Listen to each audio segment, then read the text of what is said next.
ina maso mma na-eli ego yi fada na-elikwa ya na-echeta mansaba fada na-eli ya na-echeta mansaba nwekwa ife ọzọ m ga-agwa ya agwụkwana maka na ama echi sọnde kedu nchawa owo yes nwanne m ana m ekene ka eke ime Dani King Jubri Al Sudan Akajiofo Ududu nwanne m si na ka ije Jubri Al Sudani Jubri ka ebe na-eme ka mgbaka ntị ada aka n'iji ọbọ oh all the way from Canada ya nwanne m I greet you Akajiofo Ududenka Akajiofo Ududenka Oliver amakwa ma Oliver bụ ya mana Oliver abụrụ na Akajiofo Oliver bụ no I don't know sweet Jenny, how far? How are you? Mandi, how are you? Sweet Jenny, blood works with onyi nwa Mint Izuogu. All right, tonight I just want us to look into one or two. Akajiofo, from 2018 all the way from South Africa, you've been following. Thank you so much for that. Currency, KJ, anything for anything, I greet you. Now, well, so many people who have been my good followers for some years now. Ngozi Ndoka, I greet you. Jesse James. Ken Kenem, Anya Hamis, I greet you.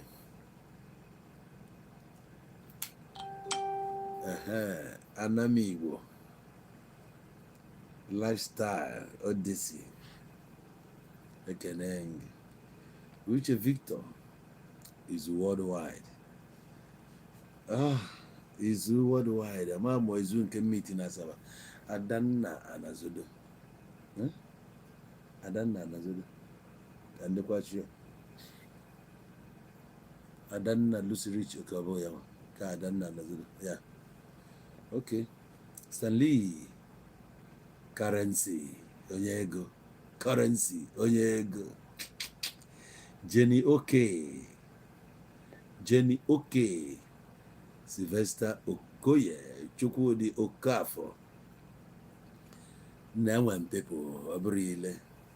Onye na-ekwetara ekwetele ya Stanley enwe m mmadụ so onye na-amama aka ije ọsụ na-amama aka o nwere ịdị otu mkpọrọ iyi o nwere ndị mkpọrọ iyi was in Nigeria 2 months ago, came to see my land at Amadike Estate, but unfortunately you were not around.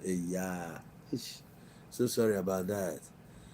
All is safe and secured anytime but Henry Chibata and I greet you. Ekeneme. Well, some idiots. They bialo ekpari nna na nna because na-ekwulu okwu Biafra. Mana illiteracy. A ga na-ekwukwu ya ruo echi. Ịchọ ịkụ isi na ntu jee kụọ, ịchọ ịkụ ya n'okwute jee kụọ. Na ụnụ ncha bụ illiterates adịrị enough to give us Biafra. After home illiterate dịka ga-eje inye m Biafra. You are an illiterate. You can't. Ị ga-emenwu ya. Ka m kwukwe ya ọzọ. Ụnụ ncha na-amagharị ihe Biafra, you are all illiterates and you cannot get it. Ị ga-emenwu nwe ha wee widal eji ya enweta ya. So ịchọkwa ịbịa inbox, ịbịakwa inbox, ịkọgherichakwa mkparị ahụ blọkụ ahụ. Na-agbasi ala one by one. Illiterate na-enye anyị freedom. Nadogo na-enye anyị freedom. Illiterate. Ọ bụ ụmụ ọgbọgọ na-eje na House of Rep. Jedian, go there to represent us. Ilu ebe anyị jekwuchitela anyị ọnụ anyị. Go there in Abuja. Anyị nọrọ na social media na-agba ọnụ tatata na-ekwugheri. nwoke ibe gị ewere udebe n'ime ọhịa, nwoke ibe gị na-eme gị na-eme machin left right etu a efuru nke kpụrụ onwe ya nje mekọp ka ọ nọkọta na-akọgheri ịbazie na ESN ịbụzi ya Biafra Liberation Army, ndị ala isi nkụka eche na esi n'oyibo Biafra Liberation Army ele Biafrans gị na Gentle bute ụzọ ga ihe ekwu na-eme gị Major General Gentle bụ yahoo a na-akọgherisi fụa ụmụ ofu ndị na-eji nye anyị Biafra. Mpụta kwuo opinion m, chukwu akpọwa nne gị ọkụ ịbịa mba ọzọ ma ebe ịkparị onwe m kwadokwanụ bịa ọzọ useless idiot. Arịrọ gị Biafra, arịrọ gị na m asị gị na nna chọ freedom, hapụ m na ebe nnọ dị m ahụ mma, abịakwa na ele m ahụ ọkụ. I'm comfortable in Nigeria. Yes, anyị na-ata afụ ka anyị tabịa Fulani ebe Fulani efuru be nna gị na ya setụlọ ọ bụrụ gold ka efuru ebe anyị bịa ka ọlụ ekwuo ọ bụrụ gold ka efuru be nna gị ya jọka ikere m ụmụ anụmanụ na-achọ onye ahịa aka ọnụ ma ga-esi onye ọ na ihe eme nke ihe eme nke ihe eme nke ụmụ illiterates efuru ka nke a si agụ adreesị ya hele Biafrans I say want to tell you na akọgheri ya ka ihe eji ime na Abuja ya ka well eje na National Assembly efu na a na-pass bill ka enwee steeti polisi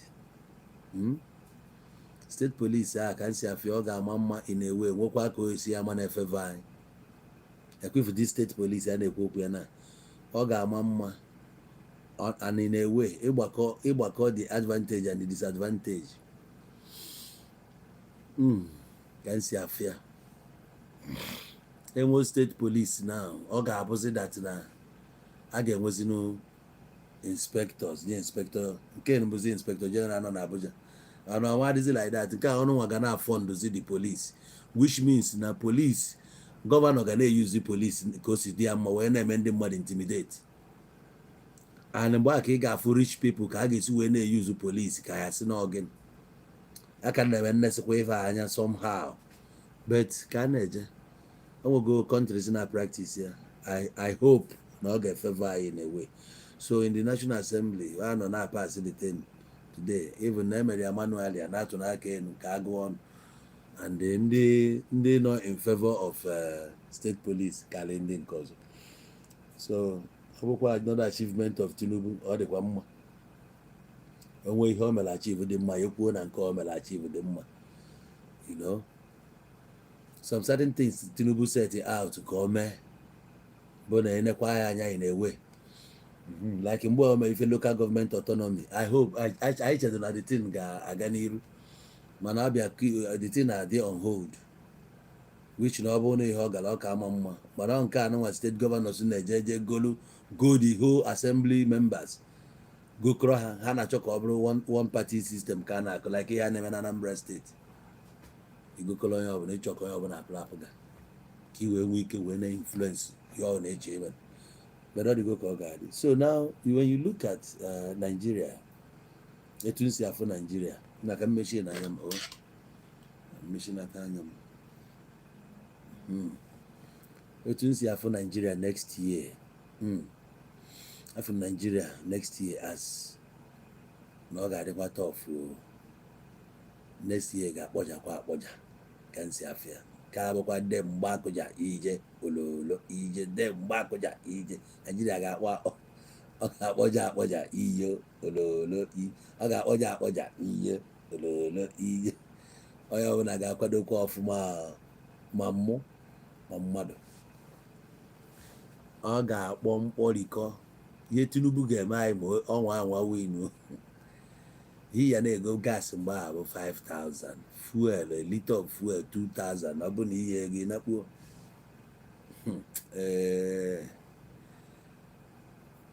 Belumi eke abụọ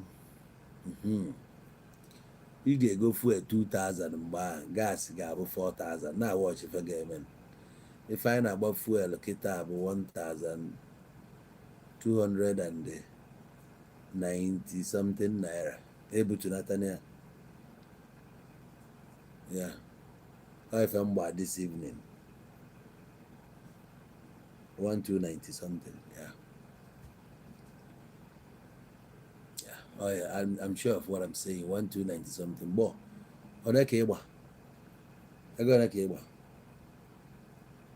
oh my God, you've been following me since 2016. Nelly baby, I can see you. Yohani. So that is first style odyssey. Okay, lifestyle odyssey. Okay. So I was for a number that 1290 something naira. Money had enough. I will like election Luben so about too small. But I think we very careful 1-2. Because we go to be in the mud, and after that it will skyrocket. If any now about politics. You could not yamune again. Upon I'm so na plan na plot to coup. Manegwa I wish Nandiami get take over this country. I swear. I wish Nandiami get take over. Come nonsense here, Benata. Okwa, the new commissioner of police out of River State, Kaifo Kona Gagali Wena, Nagawena Jundi police Montucha road block. Why are you blocking the way? Opu no to other people see Mena Gagali, now forgetting nonsense in the state. From Eba to Eba Mount road block, from Eba to Eba Mount road block, Guinea Corona. We motor a report to stolen.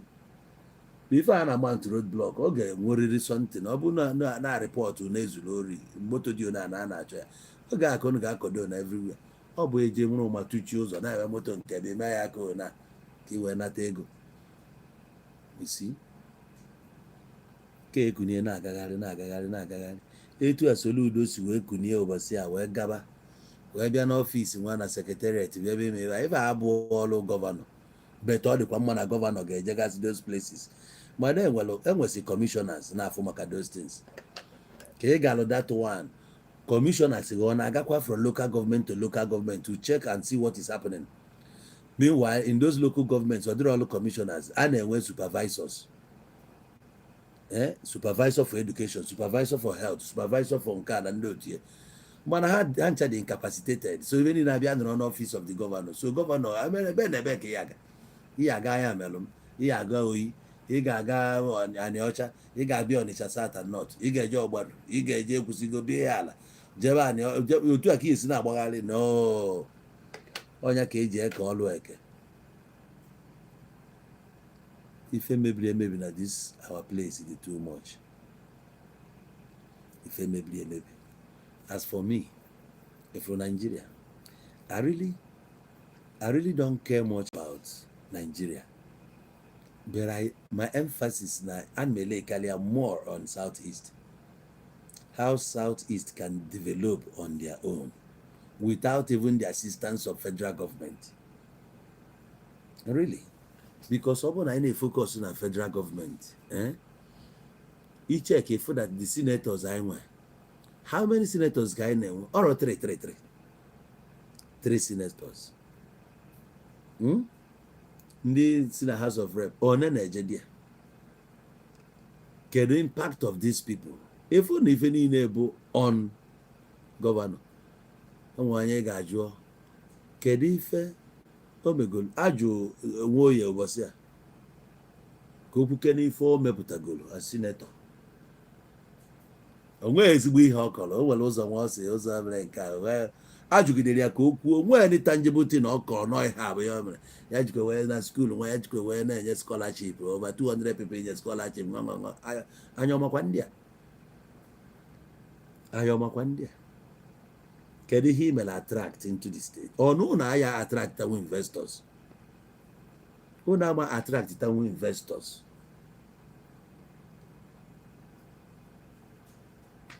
I wish that these people can stand up and do something for our people. So more than mother and are you enjoying this Nigeria? I'm not enjoying Nigeria, but I'm not running away from it. I'm not enjoying it though. As in, when it comes to governance, I'm not enjoying it. But I don't have another place to call a home. This is my home. This is my home. Nobody will make me hate myself. No. On another Nigeria. What is in a name? Can you hear in a name? Nigeria doesn't define me. Neither does it define you. But you get you with that name, my business. You get you with that name, my transactions, but it doesn't define you. Your personality is your personality. You will have your own given talent, and you can display your talent anywhere in the world. If you are in Canada, are they mega employed because you're a Nigerian? Are they mega employed because of how skillful lady? Are they mega employed because of the services you are ready to render? Are they mega employed because of a female? They are not employing you because neighbor is Nigerian. You know? So if you are castigate, over even where it's nonsense. And the very moment in the Bible get bit of facts like this, the better for us. I'm telling you. Many people know. Here na trouble. Opportunity can key in. And each time opportunity be. If for the fact don't have position on way of man on other. Be Lord. Can we be Lord, for example? Be Lord. EFCC Ebuonia. Ejesi America as panonwe app. Onwere app nke nyanwa ji aka develop ye.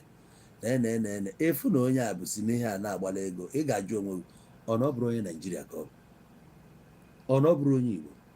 Ọkwa pụtara okwe nwaje China mee abrakadabra buru eletrik cars nata ebe a na-ere ya. Ọ gwara gị ego ọ na-ele nke 8 million naira. Gosi ya ihe agba fuel na how many kilometers ọ na-agba ma ịchaji ya, and ị ga-achaji ya with just normal electricity. Ọ na ose abụrụ onye Nigeria. Ekwesịrị m ide eche towards that angle. Ọ bụrụ na app ka onye a na-eme, which means I have to abandon everything, gaa mụọ anything concerning computer. Ana mmụbịa amụsị anya focus on ya, ọ ga-aga. Now ka m gwa for some of our people na-aghọtara ebe a na-akọ. Ebe ụwa na-aga abroad dimension anyị nwa na-aga. That's why ji wee ka nọrọ na-eti mkpu akpọ anyị third world, anyị ka nọ na-akọ akụkọ. O nwere app ka m kpọkene ya CapCut. Ka m were anyị example. Efu app a na-akpọ CapCut, ife njichi ji anyị example bụ ka just anybody nene ya na CapCut a bụ mmadụ develop ya. Now ịchọ use that CapCut wee mee editing, imepee ya, ị na-anya na that app onwe nke ị chọrọ use ebe a efu na ego dị ya. Nke ọ bụla ị chọrọ use onwe nke ya afụsị, ma ị chọrọ ime animation o, ma ị chọrọ clear the voice ka enwee voice clarity, ihe ọ bụla eji ime efu na ego, you have to buy them. Ị ga-egi ya. So enwezi ike igolu kwụọ ụgwọ nke ya last ego 6 months ma 3 months ma 1 year. Ịkwụ ụgwọ 1 year a, ị nwee ike banye na apps a use the best n'ime ndị a ha nwe. O nwere egwu dị ebe ahụ ị nwere ike use wee lee na your video. Use egwu onwe mgbe o yeru ifu na-etinye gị ego. So video ahụ eme mgbe adịọkwa safe because I strike for copyright. Ọ mmadụ tinyesi ife ndị a niile. Mmadụ ga-eje kụọ egwu. AI nwekwara egwu ọ debe kịta. Ịchọkwa igoro na ịkpa ya aka. Ide detail onye ya, ọ were aka ya gụọ ọlụ gị dị egwu. You can use it as egwu iji eme your video. Ọ mmadụ na-etinyesi those things. Ọ because na ha nọ into the thing. Ọ ndị je mụọ ya. And otu anyị nọkwa kịta, if you cannot do it, you can still go and learn it.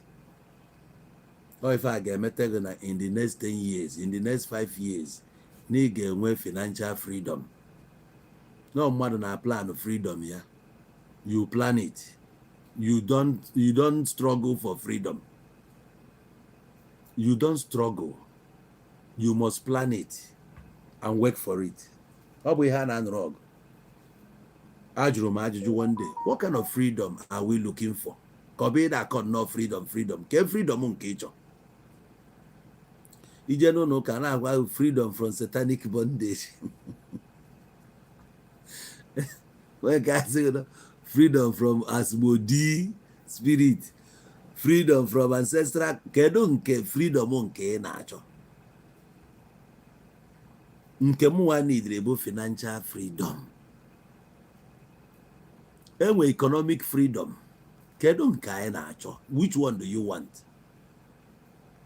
Be Lord gịnị ya na-ekwu okwu na ọ na-asị na I'm rich. Ego ya na-abịa a minute. Etu a ka ị ga-esi wee menwuo. I develop wo app nke gị kwa debi ebe a kịta. Onye ọbụla use onye gị ego. Otu a ka ọ dị na Amazon. Ije na Amazon na-edela akwụkwọ tinye ebe onye bere ebe ahụ onye download onye gị ego.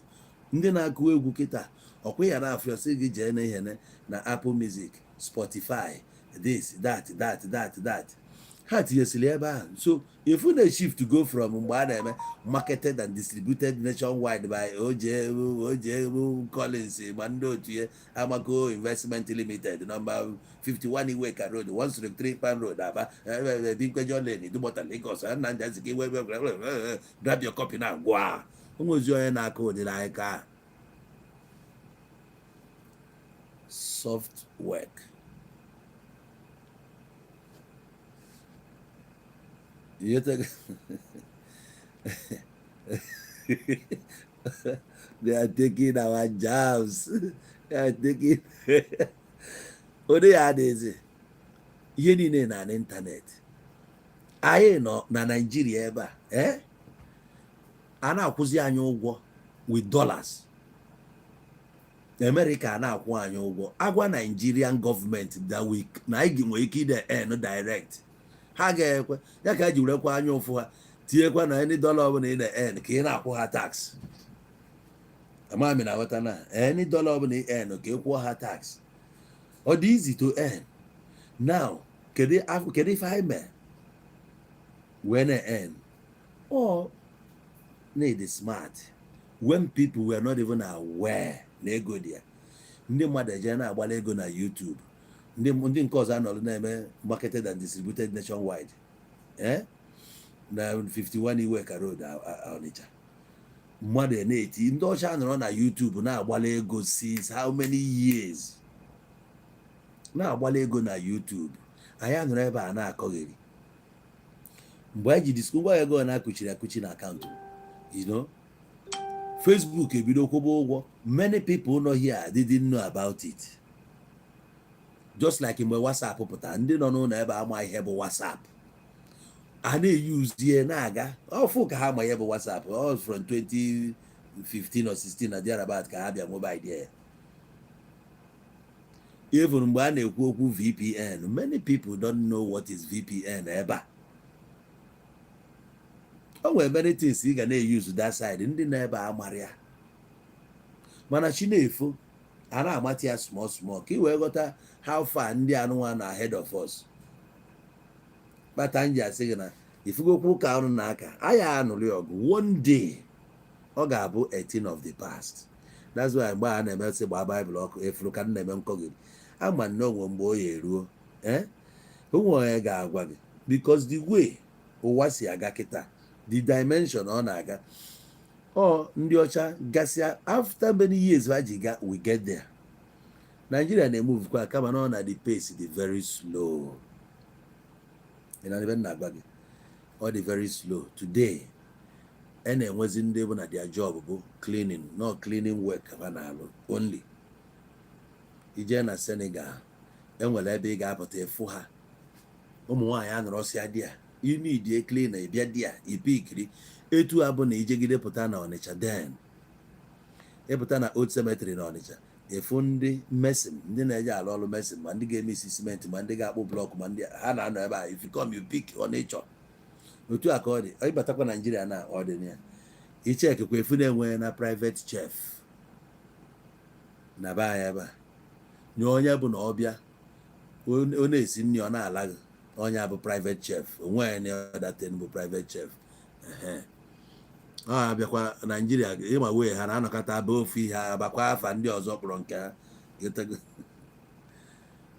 na-esi nri ị na-eche ka nri gị ka irie nke mana ọ bụrụ na ị na-eche ka nri nke sie na-enyekwa gị nri ọzọ ị chọrọ ebe a onye bụ private chef nya private chef ọ dị ụzọ okwu na-abụ private and chef private ịchọ ịkpọrọ ya n'isi nya private part ka e wee dozie private part na nke ọzọ bụzi chef a n'onwe ya amaghị m na ghọta na so anyị ji nwayọ abịa di ya because a na-akpọbu ife a hookup from achagwo ka o ji wee baa na hookup so sie na hookup kịta pụọ ọ baziere na private chef ọ Naijiria anyị ji nwayọ na-apụta anya ma adị agwọ m ịghọtago anyị amaghị adị agwọ m anyị ji nwayọ leta private chef onye na-esi nri n'ala ọhụụ ịgbana onwe mgbe a na-eje achawa a na-akpọ ịchọrọ m ka ịchọrọ nwa m nke ịchọrọ nri ka ịchọrọ ọhụụ m chuzuo nke ịchọ enwere nke ịchọ agwa ahụ price onwe nke a jụrụ ajụ ịghọtago ịwọchikwuo do before ji by private chef akpọrọ ya vendor ndị a na-elekarị body spray perfumes enweghị ụmụ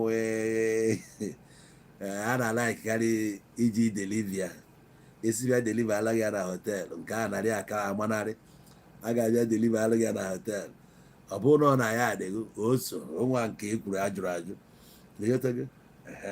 so esi na nke a muvuo wee banye na nke anyị ma n'oge a dịte mbịa wubezie ihe afụkwa nwa agbọghọbịa ịma na hair o bugodu n'isi n'obu hair a na-ele 800,000 n'isi ya ị na-ede ihe ọ nọrọ na-agbara inwe egwu ha na-ada agbụrụ ọ na-agbara gị agbakọta gị azụ ka ị na-ekiri ike ya nachi ofu egwu tiri ịfụzie dị ike esi na ke nwa bụzi dị ike a amekatazie ọ nakata meghị ihe na anyị ma ụmụ nwaanyị na-arụ arụrụ a na ụmụ nwaanyị ị ga-afụ ụfọdụ ụmụ nwaanyị na-eva nwe nnukwu ike ma adịghị enwe ala so ọ mago na nke a bụ selling point ya ike a ka ọ ga na-egosikarị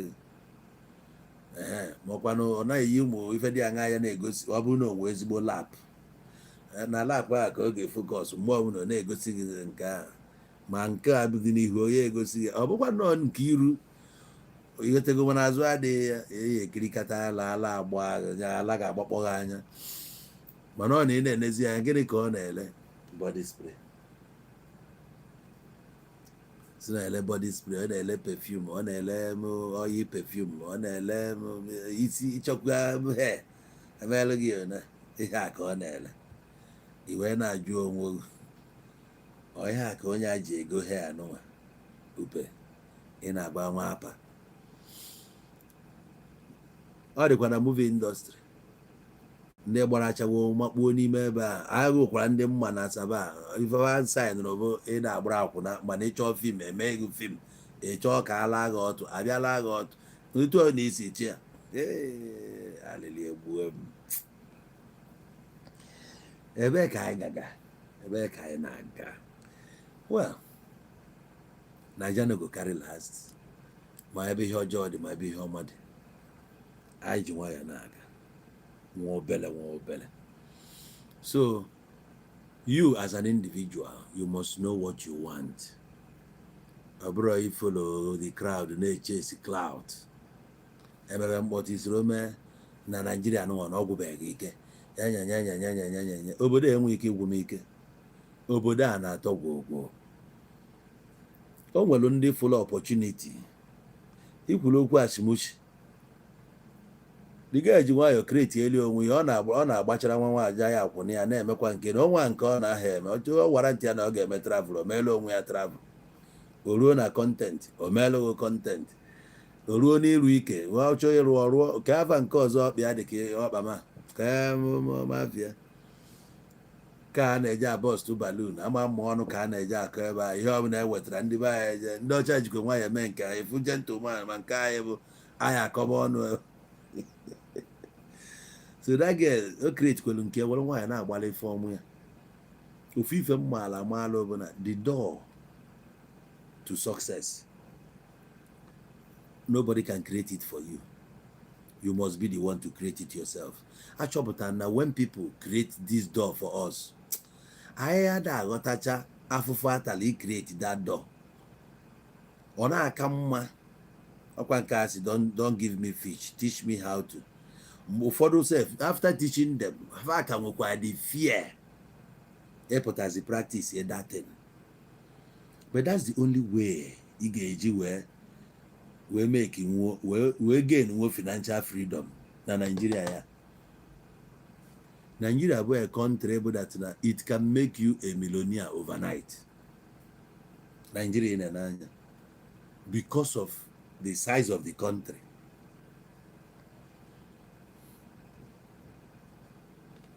You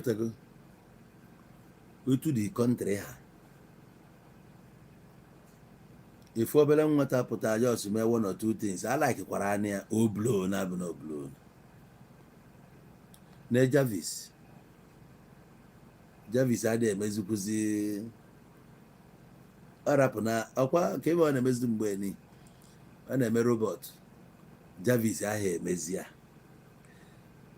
amazi m ihe ọ na-eme mana ọ gbara ego ya just na ọ bịara mee ihe robot gbara ego ya pela bụ ya nwoke ọkwa ha anụ onwe ha mbọsị ya ọ je na-agba nkwụ the girl ụfọdụ nọ na-aka akụkọ the boy pụtara gbaraba dollars gbaraba ihe ọmụ ya na the same country a mụ na gị nọ na ebe na wine the same country anyị nọ ka the boy jiri nwee ego the same country ka Kirikou nọ nwee ego the same country ka Emanuela nọ nwee ego the same country ka Mark Angel nọ nwee ego nke a Mark Angel eruo n'ala Igbo Angel nke a ya bụrụ Angel Emeka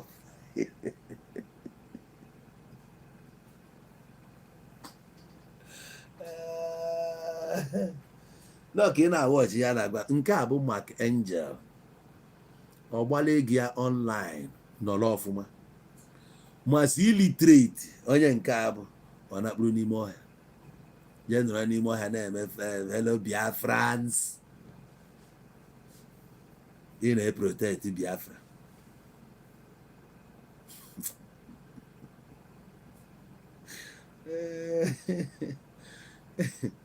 ị na-protect Biafra jee chụọ ego na-ekwugheri na-akpụrụ n'ime ọhịa kwụsị agwọ ya tagbughị ebe anyị arapụkwa ya ya akọkọba ihe ọzọ ya afọ bụ cobra asị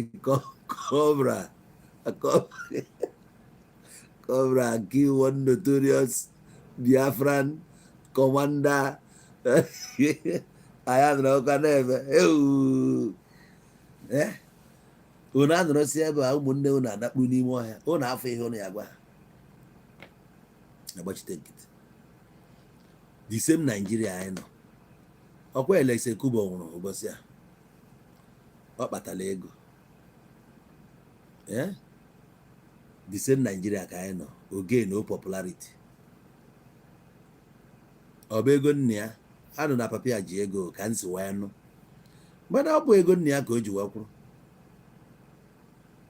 ọ bụghị ego nne ya oge enjoy na movie industry bụ na alụmanya passion mode dị a mgbe ahụ ka movie ọ bụghị na ya just bido mana ọ ka dị lucrative Nollywood ka bidosiri ọfụ mgbe e mere Living in Bondage ọ bụrụ Nollywood ihe niile a na-eme mgbe ahụ Nollywood bidoziri ebe 1996 ka ebido Nollywood so from 96 to 2003 enjoy all difference of 7 years so ọ ka dị lucrative nsị ka nje chụọ ego even though na m nwere na nna ele akwa azụbago m akwa ụmụ nwaanyị na Haruna Street na Ọnịcha na main market way n'oge ahụ ọ dịbeghị etu ọ dị kịta mgbe ahịa anyị na end by 1 o'clock ahịa na side nke anyị ụtụtụ bụ ahịa ụmụ nwaanyị bi n'ime Asapele ma Warri ma ebe dị iche iche na-abịa n'ụtụtụ so 8 9 10 bụ ahịa anyị azụcha na 11 12 ebe niile adịgo dry mwe nwayọ nje buo ahịa m ma ele echi m paaki ya njebezie na agbakọba park nje na-elisie gị ike ihetego atebe igo obosi nne m ihe nne m ama m ihe nchọ achọrọ m that fame betelu m ebe anwa mgbe niile nna agwa gị ụmụ ọgbọ m na-ezu ori n'Ọnịcha ihe agụ nwunye ọnụ ama m ndị oyi m nọ na-agbagburu agbagbu n'Ọnịcha but I don't want to go that way ka m bute ya n'ike achọrọ m iji nwaanyị na-ewere ife ọma m achọghị m esi na Nigeria mere m nke a na Nigeria enye m opportunity dị everywhere afụfụ dị every country ihe ọma dị na every country as I speak to you today o nwere ndị na-akwado iji go moto echi na the same country a mụ na gị nọ mmadụ anọrọ na-ebe agha every day nje di a wee nwayọọ na-eme ya na-agbagote ka efu ka Chukwu si eme mgbagote nwa obere si ebe a travel pụọ na Nigeria efu ebe my story bido I had to go jee position na oge the opportunity bịa strike ya which to show you that you have to prepare yourself ma ọ bụrụ na enwe ihe ịchọ iwere aka gị prepare onwe gị. So if you are looking at the future starts today.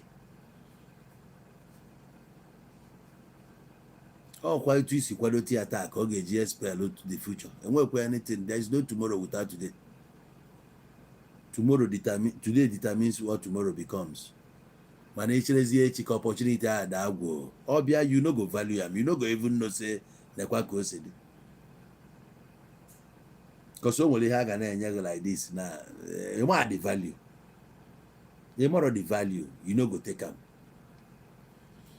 O nwere onye a ga-eme introduce to you na ihe na-ajụ gịnị ka gị na onye a na-emekwa mgbe dị afụ ịfụrụ na ihe a bụ kọntaktị ka enye gị ịfụrụ ya ọ bikos na ịkwadobe ịma ihe a na-enye gị ịma na ihe a bụ gold etu a nọ na enwere ndị ma my value the moment m pụtasị ya ọ bụrụ na ị na-eme biznes na-enwere biznes na-azụ ahịa n'ebe onye na-azụ ahịa I naturally join my business group. Bịa join all my business group. Enwere ndị kiri in ozugbo. Ụfọdụ anọ n'ebe ahụ mee business. Ịghọtago? Ha nọgo di ya mee business. Si aka nji agwa na o nwere ndị ga-afụcha opportunity ha ma na opportunity because afa jubere isi ha with nonsense. So ọ na-afọ opportunity ọ na-ama na opportunity. Ije ebe a ekwugheribe ịhapụ ihe ebria ka ọ ga-eribe chọba ndị ga-confuse ọfọlụkwa n'ihe nji asị mmakwa ụdị ndị gị na ha na-eme oyi o nwere ndị ga-afụ fa ga-eji aka fa mete gị oyi na-abịa na-etinye onwe fa ebe ị nọ na-alụbanye onwe fa ebe ị nọ but ndị a efuru if you give them that space to come nke ga agwụ na they will finish you by iwelu negativity dị fa na-arụ wụọ gị na-arụ. They wouldn't allow you to see opportunity anymore. Ihe ọbụla na-abịa nna akụpụrụ n'ọnya gị n'ọnya anyị ka gị na ya nọrọ na-agba okirikiri ị na-achọ ebe ị ga-eje na-agwa gị na ụzọ adị afụkwa ụzọ ebe ahụ ị na-eje ọ bụkwa ma obi asị gị rapụ datin ị na-achọ ka ị take a step that can take you further nyanwazi na onwe ya agbati na onwe ebe ọ na-eje ọ chọọ ka gị na ya nọ n'ebe a such a friend ka ị ka na-keep around you iwe na-eche na in the nearest future na ị ga-eme eki ya ka isi aplan ka ime ekide ga kedu ka isi aplan ya mmadụ si na ọ chọrọ ije obodo oyibo ị chọrọ ije obodo oyibo mana ịnwa international passport ka eziokwu dị n'ihe a ị chọrọ ịnata Nigeria this year na ya alata ụlọ this year mana ịgbaba tiketi ibukube tiketi ọgọnwa ya be Nigeria you are not coming here onwe ụlọ ị na-anata onye na-anatabe for long chọrọ ịnata this year agbago o bukugo tiketi ya since wọlụ nwayọ na-akwụnye ụgwọ ya ọ bụ na asị gị na ịnata Nigeria bụ 2000 euro ibuku gị ya na ihe na-ana abụ November 29 ma ọ nọ December 1 karapụ ịkọrọ ya akọ mgbe a na-enwe space this that na-akwụ 500 ijidekwa ekwe efu na mgbe a na ụmụ ebughị aka n'oge a ikoro akpa gị na-agbada airport na ana so any action ọbụla iteke taa bụ ife nwere ike ị na-eme expect na ọ ga-amịta mkpụrụ obere oge ka ịrapụ nọ na ndị na-eje na-akọgheri everyday fụ Naijiria na onwe ebe eji azụ eje nya this guy agbagburu despite the fact that agbagburu may he so rest in peace. I don't know why they killed him, but that guy Fitch Magnet ka ọ ọrụ Naijiria ka ọ nọ na-eme ihe ọ na-eme o nwere ọ ga-agba ọsị ka oribe ego mama ya mana ọbali into famine fine boy dị ka ya malụ mmụọ na-eme ihe azụ nge nwa gịnị ka ime na azụ na mmadụ emekwa ihe azụ bụ na m afọ a better place because ebe m mere ya before ịgba benefits m wee na mmiri mgbe ego na spend every day that time ife nji bido my fish farm bụ 8,000 fishes na 4 ponds 8,000 ndị awezere m awa eji kpọrọ m aka per each 1,000 awere m which 1,000 I don't want to count on those ones ihe nwụnye na mmiri imagine na nzụcha azụ 8,000 a let's say na 2,000 nwụrụ from 6,000 nle 6,000 ịma ego na m ga-eleta egi ya ga-ezuru m imepe mọ na mmadụ emekwa ya kịta bụ na ma enweta ha a good location dị secured ịma na ego dị na famine ọ ife bụ na ime 3 years because ị na-plan ụdị ihe inye onwe gị time 3 4 5 years efu ebe ị ga-elu ekwụsị ịda ebe akwa every time Nigeria sịrị na Nigeria struggle Nigeria sịrị Nigeria struggle mee something different mee something onwe ndị na-akọ ugbo n'azụ be ha were akpa Dangote na-akụrụ onwe ha ugbo ha ọ bụ ji ọ na-akọ ọ bụrụ tomatoes ọ na-akọ ihe ọ bụla ọ chịrị na-eme ọ na-eme ya dị ya some students na-eme ya were ya na-asụpọtụ onwe ha na school nọ na-abụzi nke gụcha akwụkwọ pụta ịbazi into the team full time ọ ga-ala ikizi ọ nọ na-akwụgharị na-achọ white collar job ma ọfịs nne gị debere ka ị na-akwado ka ije lụọ. That also na one of the reasons I face hardship. Nobody wants to go back to farming again. My man a farming nego there. So many things that can give you financial freedom. I am na bakotale azu. Na ka government, now government policy, government menka. Ose obose abu ego today. Juandi no into farming agwa ye ose bụ ego. Ose pepper is money. Onwe ndị na-azụ ezi bụ ọ bata into the business egosi ahụ species ya ma nke a bụ nke this country nke a bụ nke anụ ezi ọ bụ 1 naira ofu mkpụrụ ezi na nwe nke a na-ele 450,000 onwe nke a na-ele 400,000 cheapest ezi ị ga-enweta bụ 350,000 ma ọ bụrụ ka ya fụọ cheapest ezi how many months ka ị ga-azụ ezi oto na ile ya oje ịmụ nwa ọmụọrụ batalion ofu ezi na-amụcha 12 15 ofu mkpụrụ ezi. O nwere ndị na-eme ya today ha si na na-ekiri gị nọrọ na-amagharị je nọrọ n'ime ọhịa na-ekwugheri ị na-eprotect ya ị na-alụ ESN ifele eme ị na-alụ ESN gị na-eje protect ya as if na ayịrọ gị protect ya a na-eme mkpọtụ na-akụzasị ndị mmadụ obi ndị kwesịrị stand na-fight for their family a nọrọzie today the hopeless ịjụọ ya sịgo na Nigeria bụ zoo iji kwuo sị ịlaikiri ihe na-eme gịnị na-eme na-akpụkọrọ ụmụ akwụkwọ ụmụnne gị ka akpụrụ ọ ndị nke gị ka abịa akpụrụ ọnụ onye ahụ ndị ahụ bụ mmadụ mụrụ ya chere nọ mmadụ mụrụ ha chere mgbe a bịara na nke gị mara nọ nke gị ka abịa mgbe ha bịa na nke gị ihe niile ị na-eme mkpọtụ sinsi na ọha nke a ka ị na-ekwu n'ihi na-ekwu okwu na bunu fesi ebe nna gị fesi ya na Igbo ahụ ewebara Biafra fesi ebe nna gị mgbe ha bịara ka ife ya na ha abịa onwezi ajụ anyị ajụ ha ya jụọ ha na ifo one woman na nwa ya ebe ha na-achụ ndị Fulani mkpu ehi wee bata na nke ya ha bụ kamera soro the woman na-eje je na-akụnuso the guy egbu ya ma ọ gbaa ya egbe mana ọ prọsọ mmadụ na-aba jere ebe ahụ.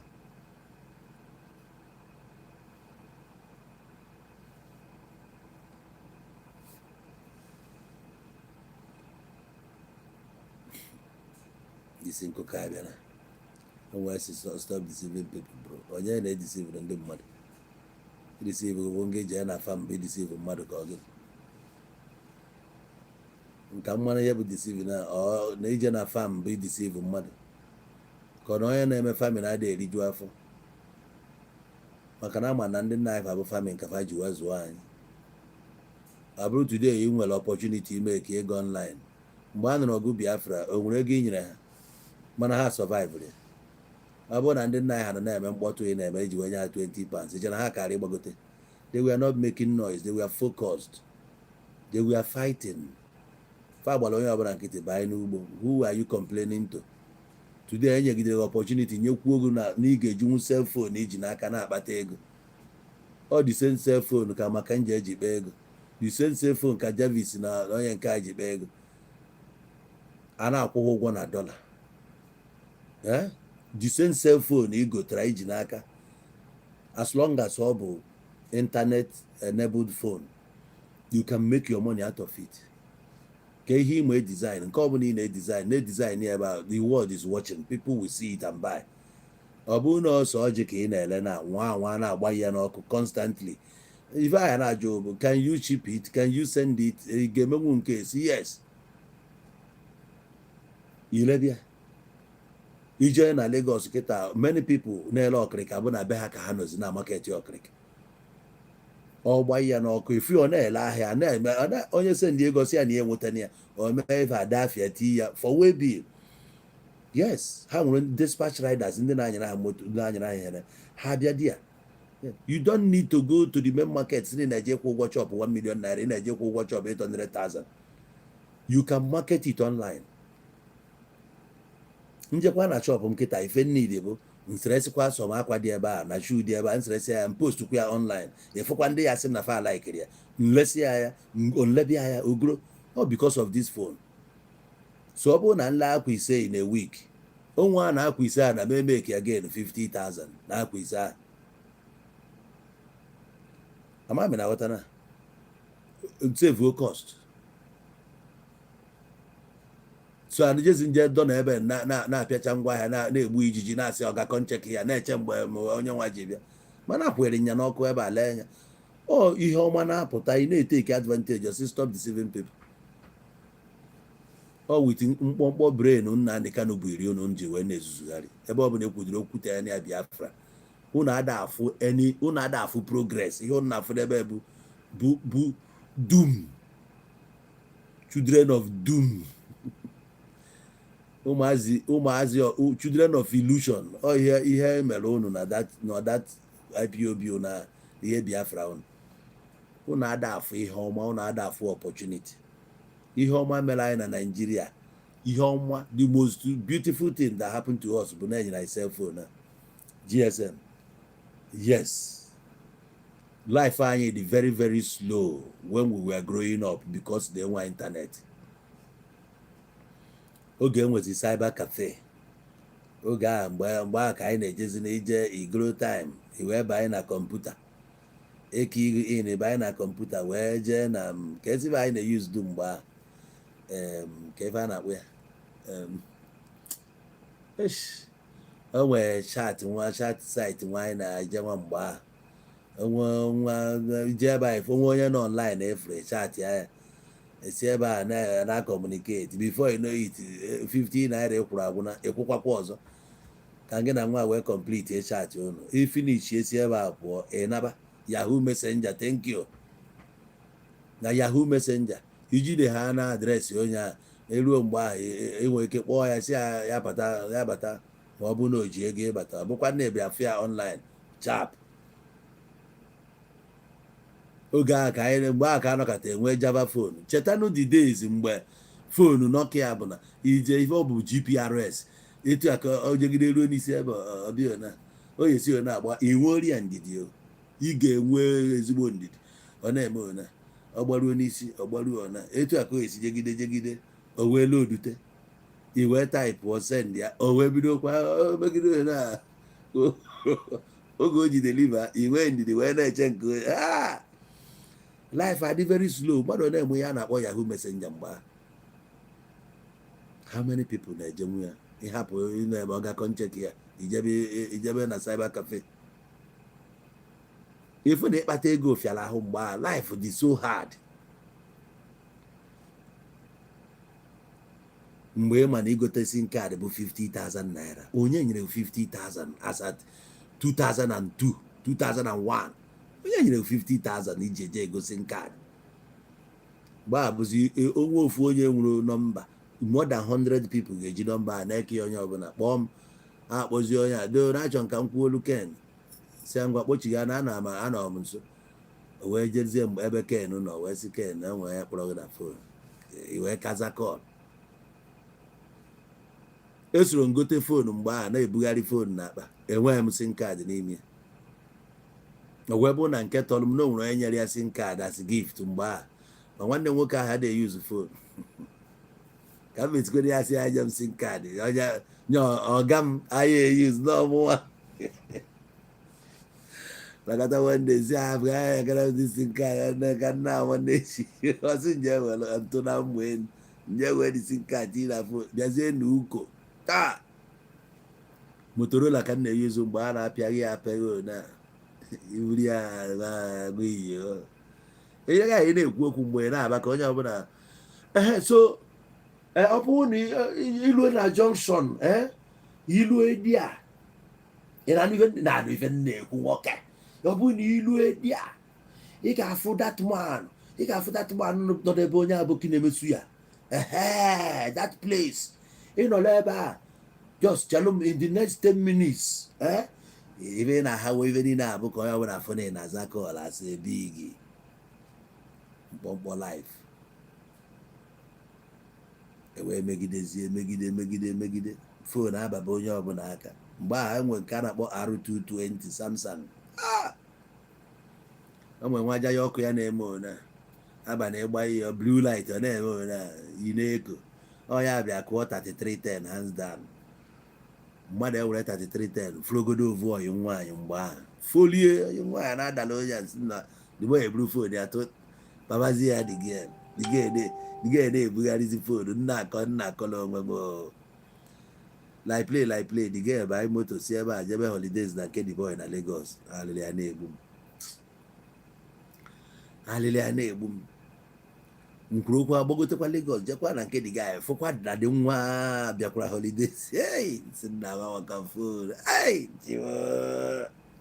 ndị mmadụ emego ihe n'ụwa nka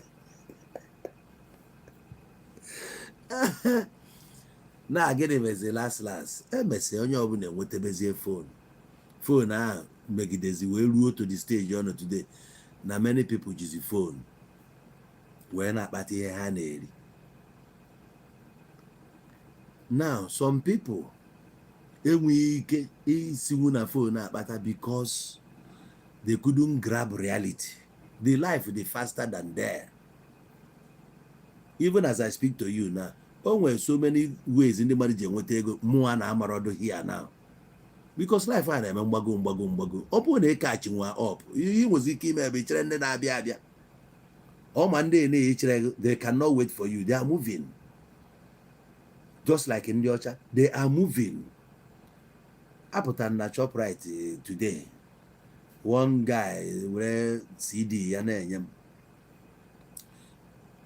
na-akụla egwu this that. Enwekwa one woman like that nwere ego dachi the woman si ya jide na menwa CD na mada akpọ CD ebe ka m ma akpọ aka na-eme ihe CD plate na album m mere na South Africa. Ọkwa dị ebe ọ dị na CD mana emecha m chọọ wee tinye na flash drive.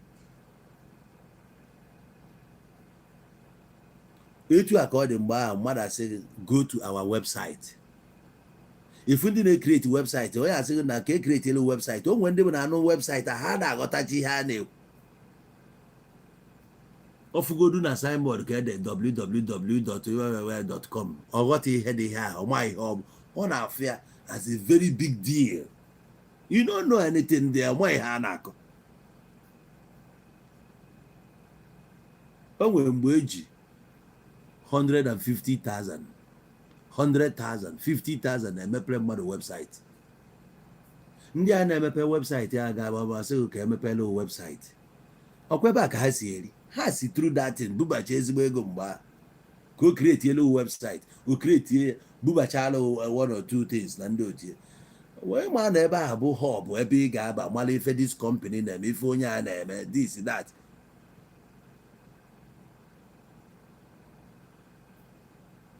Aka na-emezikwa n'ife PO box taa, a na-emezi ife PO box, arapụgo that side. Ebutesi mpago na-alụ na ebe mpago na-alụ na post office, mgbe a emechaa move from there. Onwezi onye na-ede leta, ihe niile ebuzi WhatsApp. Even government offices nweziri WhatsApp today. Yes. Akara emezikwa WAEC bụ ijezi check result online. School niile jee na dia portal, jee malụ nke na-eme. Itu a ka esi wee na-emefe IREV oge a na-ekwu okwu ife. Some people aghọta ife a na-ekwu. Ka ịghọta na life na-agbago ike itenwuo in ebe a ka ị ga-alachatabakwa ribekwu ihe dị na ya. Efu na Nigeria ị na-ene anya enwe ihe ọ na-eme gị iche. Onwe ihe Nigeria na-eme gị. Nọ na-enyere gị foonu ị ga-eji chụọ ego ịtọ n'ọwari a na-agbado ụmụ nwaanyị. Ihe na-agụdebe gị bụ ka ị chat ya, ka ị chat ya, ka ị chat ya, ka ị chat ya. Time ị ga-eji wee mee something ndị a iji achụrụ nwaanyị, ma ịma na ihe ibu n'aka abụ opportunity ị ga-eji chụọ ego. You don't know. So kedu opportunity ọzọ ị chọrọ? Ị na-ekwu na data gara ala ọnụ, aghọta na ebe a ka ị na-ekwu. Ifu na ọ bụ nọ 5 gig 10 gig ka ị nwee, n'idiri use ya ọfụma. Yes, ọ bụ iji watch video, watch Z-Word, watch Korean movie. Mba, use onye wee chụọ ego. Were ya chụọ ego, na-achụta ego ebe a, ebe a ka ụwa niile, ebe a ka life dị. Anụ agwaghị ndị create si their own world. Mark Zuckerberg create world nke ya. TikTok nke a, onye nke a create kwelu world nke ebe ahụ, onye gị rules and regulations. Many people na-abịa TikTok ịchụ ego, ụfọdụ obere ebe a ịchụ nwaanyị. From morning till night, ị bịa na TikTok ndị mmadụ nọ live, na-egbu connections, na-apịawalụ their way, ị nọrọ na-akọgheri, na-agbagharị n'ime ọhịa, ị na-echekwaba Biafra, ala ndị God bless you. Ofu anụmanụ, ofu illiterate si ebe o si maka apụta, hello Biafrans, nwa Chineke, and I say don't worry, when Biafra come, we will not, no internet will not forget this, that, and I call it. It's just like a Christian. They say, don't worry, when our Lord Jesus will come. Retards. Onye no sense, no, they talk that nonsense. Ndị a na-ebu ya n'isi bụ ndị ji ezu ohi, ndị ji ọnụ n'ọrụ na-anakọta ụlọ ego, na-anọkọta na-akọgheri na onwere ya na-akpọ Biafra, na Biafra is coming. Is coming when? Coming for gịnị ka Biafra bịa emere gị? Biafra bịa ha n'ozugbo, ịgbapuo iburuzie ọgaranya. Mgbe a ka a ga-enye gị ọrụ ị na-adịghị qualified for, mgbe a ka ị ga-abụ gọvanọ. Ndị formidable. Biafra bịa ha na ọ bụrụ heaven on earth. Ndị Igbo nọ nnọọ ha na-aghọrị onwe ha na Almighty Chukwu Okike abịa ma nyere na ga-ekpọ ha anya Chukwu Okike abịa maka ọ bụrụ na enwe ihe na gịnị bụ Chukwu Okike abịa? Chukwu Okike abịa ma nke na-enye ego, ka nke na-enye connection, ka nke ya emeghị ihe na-amara emara ya, ha na-akọgheri. Emeghọ geology, mana echi ị ga-eje ka ije so na ndị na-eme exploration, ka ị ga explore mara ebe mmanụ dị, ọkwa ya. Kedu ka isi enweta ọrụ na oil company ma o nwee ihe ma na that side? Kicha na mgbe ruo asị onye na-akwụgharị n'ime ọhịa kịta na-enye gị chief of army staff. Ke training inwe ịdị arọ one, arapụ recruit ndị dị 25 years, ọ bụrụ anụmanụ dị 50 something years ka a na-eje recruit, a na-akpọ gị major general. na-edogo na Major General ka ebe isi wee rise ya to that Major General ka era nke gị ka ndị dekoretere gị iji wee megide wee ruo na Major General ndị na-aka ụdị akụkọ a ka ị na-ege ntị Triple General nke dị ona onye na-eme ụdị nkọgheri ya ka nke bụ mmadụ si n'inwuru sense okorobịa mutu mpafu ya ka ị na-ege ntị.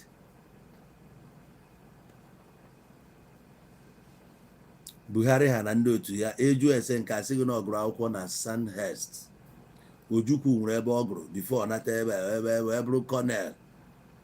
Etu a ka ha nchesi wee jesi ha jesi training. Ebe ka ngige nwa ijere n'ime ọhịa na arọ ndị izu ọgụ. Ijere n'ime ọhịa n'ime ọkaigwe nya ka iji wee bụrụ Major General. Anyị anụọdụ one day na-ebu Brigadier General. Anyị anụọ mgbe ịbụ kọnel. Anyị abụghọ mgbe ị bụrụ staff sergeant ma ọ bụ ibe a na-akpụ ya private nọ Triple General. Nke bụ mmadụ ị na-echọ ikwuru dị okwu ichiri ego sendị arịa na-aga ewetara ndị na-ewetara gị republic ya ka iji wee sị na ihe ya eji ịgba mbọ ka ị bụrụ mmadụ. Ihe ya eji ịgba mbọ ka ị bụrụ mmadụ ọ Naijiria nọ zuu mere gị nke a mechie ọnụ onwe ihe zuu mere gị onwe ihe zuu mere gị. Iruo na zuu enwere ụdị anụmanụ dị iche iche ị ga-afụkwa na onwere ndị agụụ na-egbu n'ime ọhịa. O nwere anụmanụ nọ n'ime ọhịa agụụ na-egbu ịfụkwa ndị otu ya na-eriju afọ. O nwere agụ ka ọ mkpọọ ya ọdụm. O nwere ọdụm ị ya afụ n'ime ọhịa ụdị agbanitenwu ihe oriri. Jee na watch Animal Planet na watch NG Wild. O nwere ọdụm ị ga-afụ ịfụ na agụụ na-eme ihe agwaghị na since 3 months na oriba nri na agụụ ji ya ọnụ ọyara ahụ adịghị ya na efu ndị gbara fresh na-abụ ha je hunting ha ji anụ. O nwere nke na-ebe oje hunting ofeluo o ya efelugide agụụ a n'ebe onwe mgbe o eru ike ịchụ anụ ama adịzie ọ ga-esi one anọrọ anụmanụ abịa gafere ya ike ibinite je chụọ ya adịrị ya. Etu a ka ọ dị na mmadụ. O nwere ndị nọgide ebe a life agafere ha kịta opportunity anọzi n'ọkpa gị na ị na-enye ya anya mana ike ibinite je eme ya adịọzi.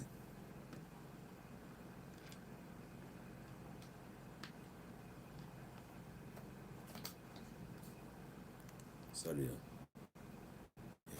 Wait, I hear them. Radio. Let me.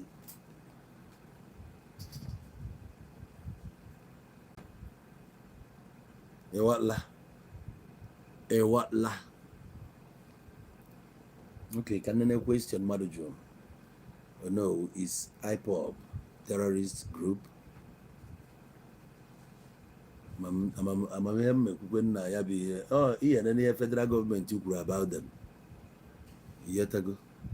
You guys you can government they go about them. Abron government. When I'm a government they designate go. So that's about you get what your answer. Yeah. So that's it. The zoo must fall. Emeto Hana aka zoo ada. Since how many years the zoo adabe? Mmiri riri enyi, mmiri ifuru riri enyi ka mbe na-awakwa ọgọdọ. Ị na-anụ inu a na-atụ mmiri lili enyi etu a enyi ha ka enyi bara na mmiri a mmiri erie ya ka mbe nọ ebe ọ nọ na-awakwa ọgọdọ. Ewe na-ajụ mbe ọgọdọ ị na-awa ị chọrọ ịwụ awụ ka ị chọrọ iru dị mmiri elu ka isi chee eme ya. Etu a ka ndị a nọ obodo rigoro isi many people ka ya amakapụta na-agbagharị. Ọnọdụ si Lucky ọha Aminachi ọ bụrụ na Aminachi na Nigeria unu ncha niile aka wipe go unu ncha niile onwe ofu mkpụrụ ya afọ. I pity you guys na most of you witness ọchịchị ndị amị na Nigeria. I swear most of you na-ekwugheri ha witness ọchịchị ndị amị wepụrụ aka na 1998. Yes, ozugbo aha Abacha nwụpụrụ Abiola nwụọ o nwe ka Nigeria si nọ ewere Abdul Salam Abubakar Tidia a na-eche na o Jeremiah Hussein ga-aba etinye Abubakar ya ọ nọzi mgbe ahụ bụ ka ọ kwadozie Nigeria for election. How many months ka ọ nọrọ ebe ahụ eme election? Ọ bụrụ na mgbe Abacha na-achị ma ọkwa mgbe Babangida na-achị, the worst bụ Abacha. Ị na-eme ụdị ya. Abacha adịghị eche okpuru ụdị ugegbe anya anyị okpuru ya black one. Federal gọọmenti ọ na-asụ ihe ọ na-asụ, okwuo na onye a na-aga egbu ya egbu, ana okwuo na ị ga-anwụ adị negotiate ya.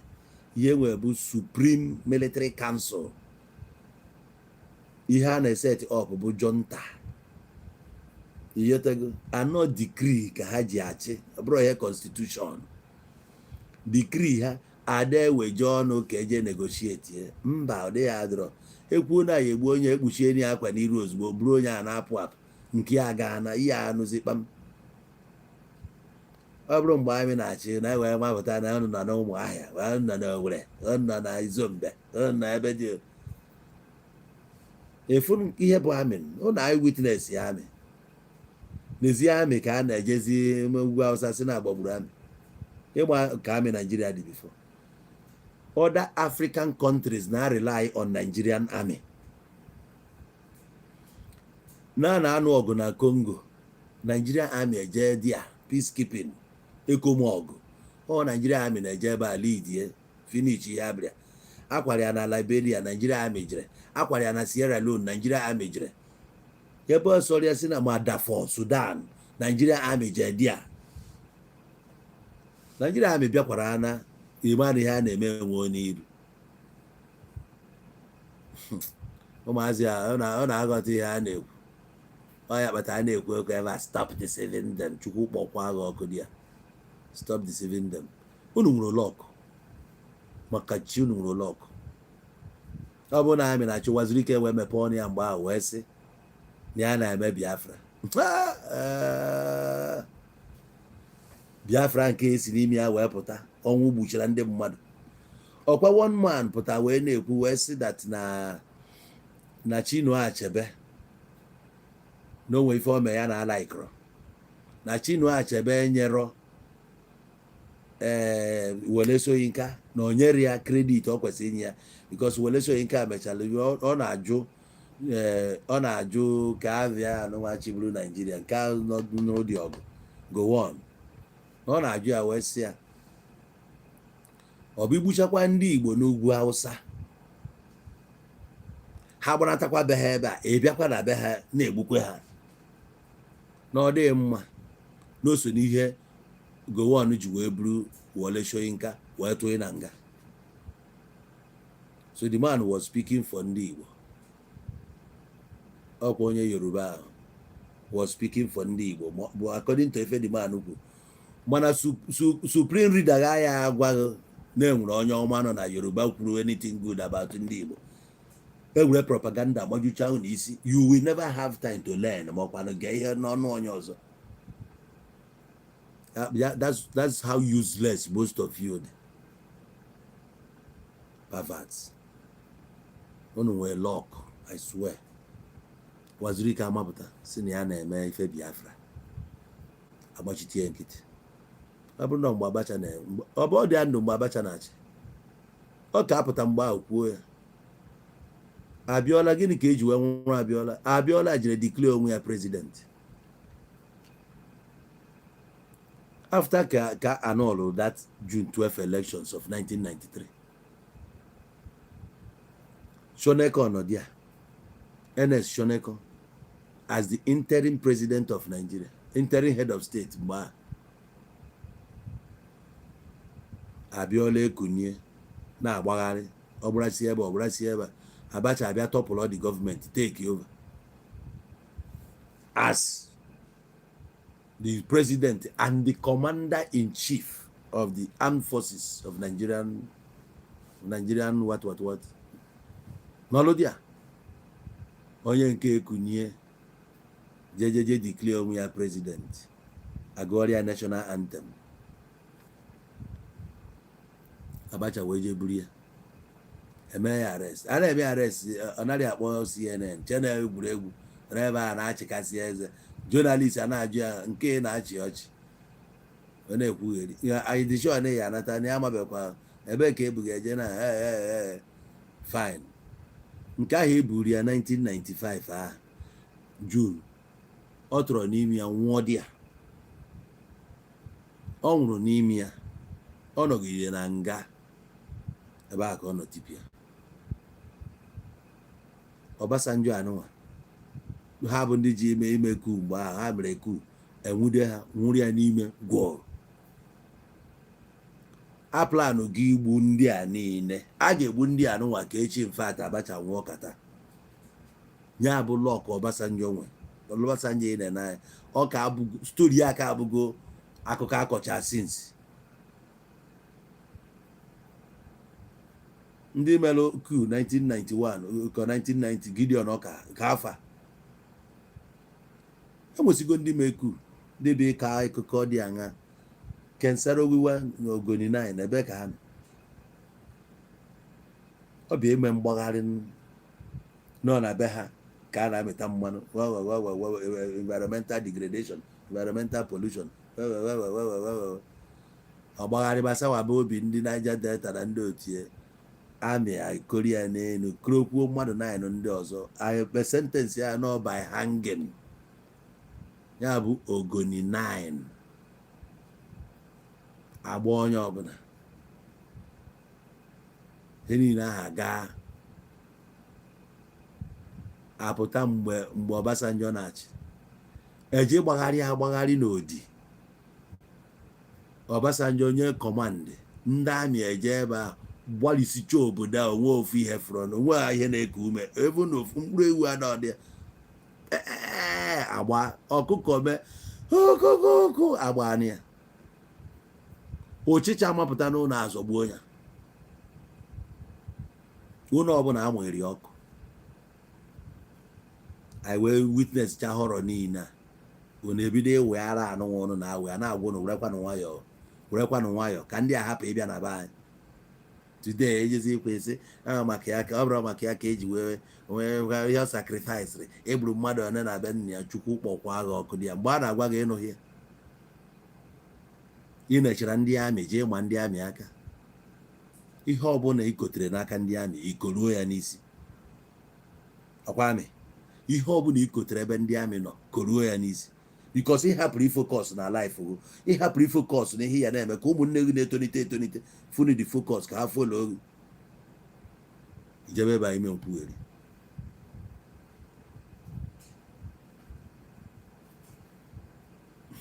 Kwa na-echere ime m eduketi ngwa request ya ka ịpụta ka ịbịa eduketi m. Request ya nọ na TikTok ka ị nọ you can request, can bring you up so you come and lecture me since you ma a bit of history. Ngwa gbagote and me check and for your request. I will bring you up. Happy to see you too. Who am I greeting? Marito Ogechukwu.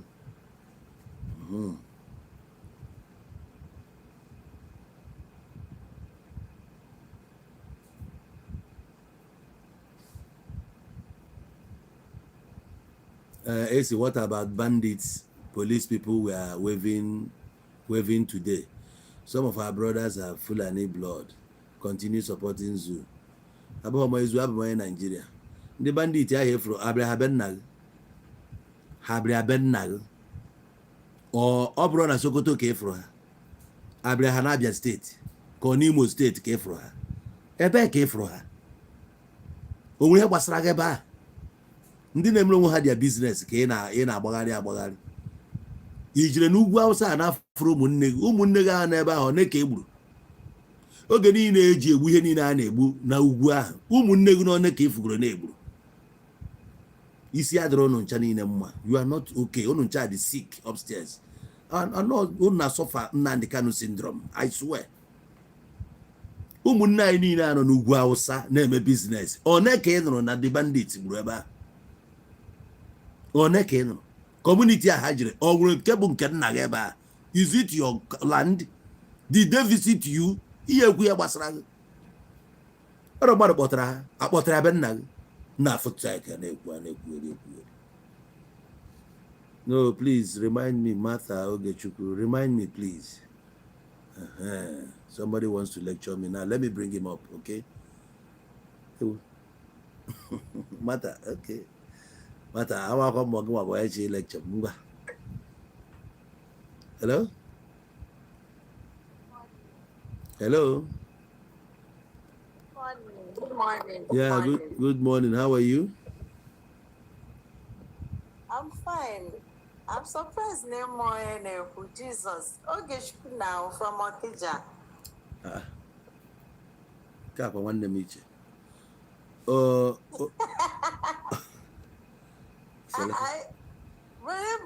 okay now? Oge Obiejesi. Okay, Oba. Ka m bịa. Nke Ọnịcha. Now. Hey, kekwan.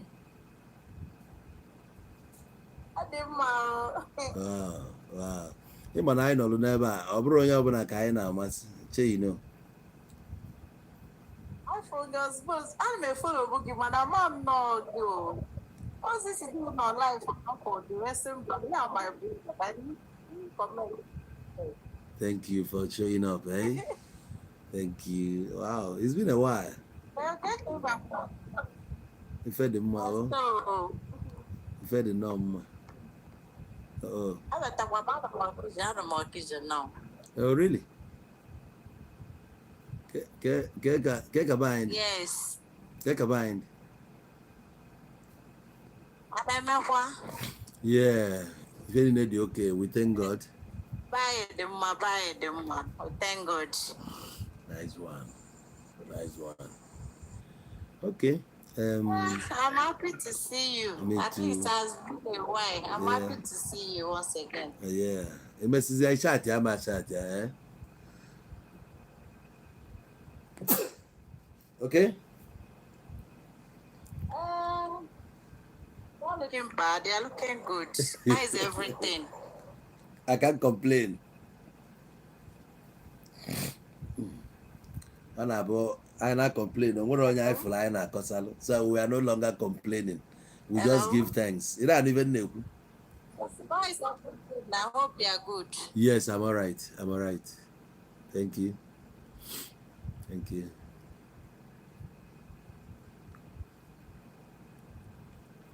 Okay, that was my sister, right?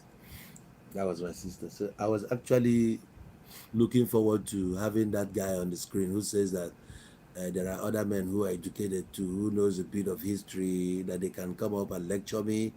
So I was now hoping that this guy would show up so that he can lecture us a bit. Maybe I wasn't getting it right, because I know very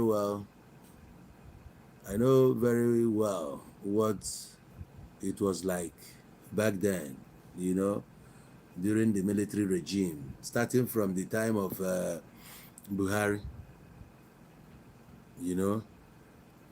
I'm close to wedding, but from how high-handedness of the military, even Ogemelo, this cleanup and at the end of the month, the last Saturday of the month, when they introduce, from how brutal and they are, and Kafasiko wedding I create a special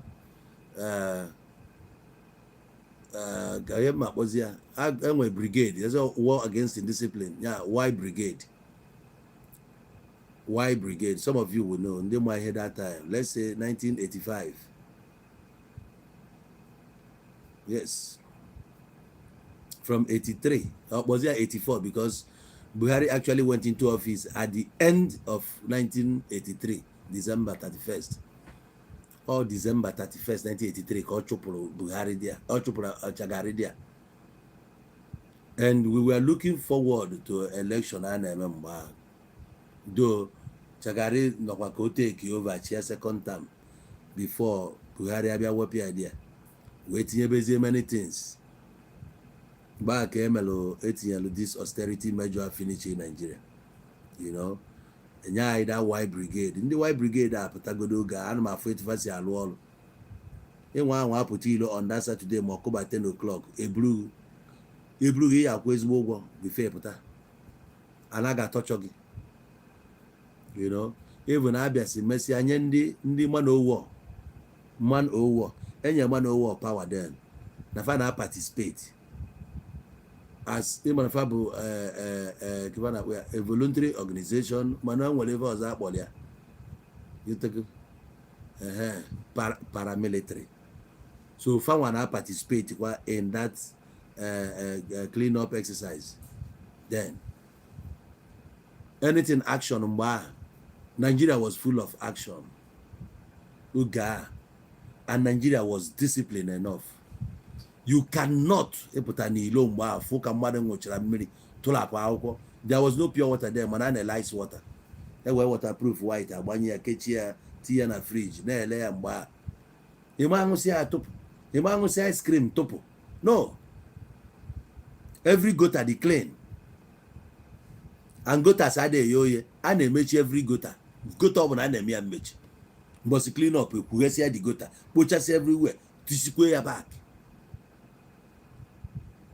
Nigeria was clean and with discipline then.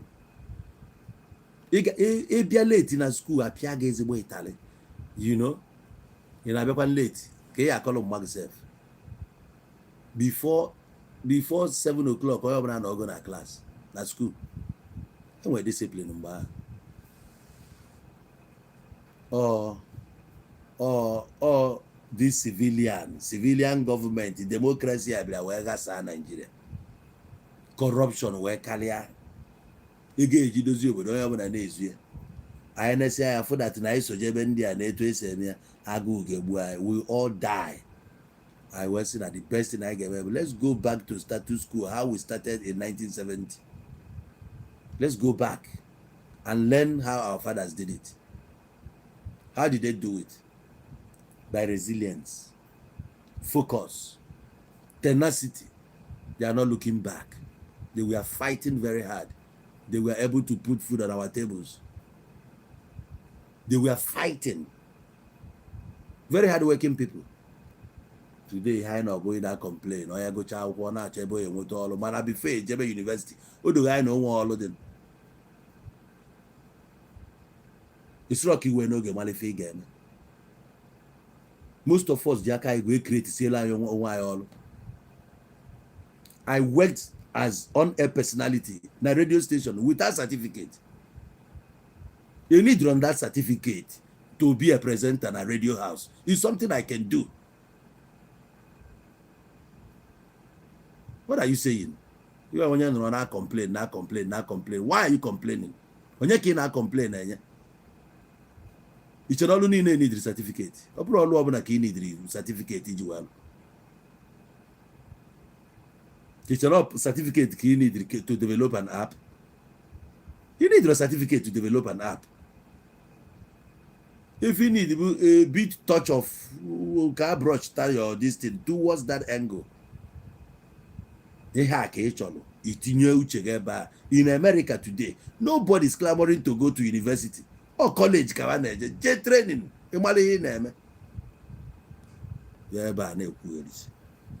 Formidable. We are formidable. We are lighter than white.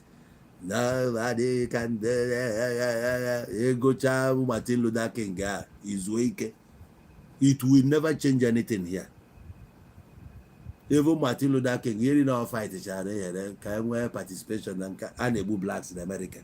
He didn't stop from with that flood the black community with drugs and so many things in America.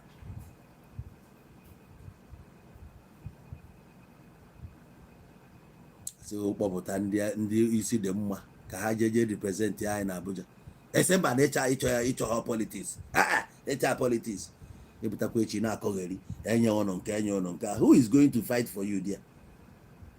Ọ bụ na onye ọbụla gbapụrụ achọ politics. Who will be there?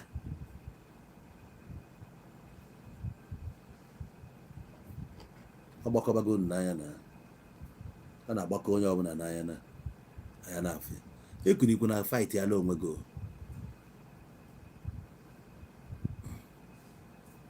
Ekuni na je fight bro onwe. You must go and fight for yourself. Why na fight? fight for yourself. Yeah, bro, fight for yourself. Ịchọrọ ka enye gị ọrụ dị na ọ ndị mmadụ ji aka ekreti si ọrụ ebe ya na-achọ ọrụ na ndị mmadụ ji aka fa na-ekreti ya. O nwere nke a ga-agwa gị ka esi bido si restaurant business echenjie na o chenjigo. Ọ bụzi mgbe a na-eme ihe madam put for me this that ije bata na any restaurant mgbe a na-akpọ ya restaurant a na-akpọzi ya restaurant o change go to restaurant because that word all French word or English word restaurant ihe so ije ifu na change go everything about it.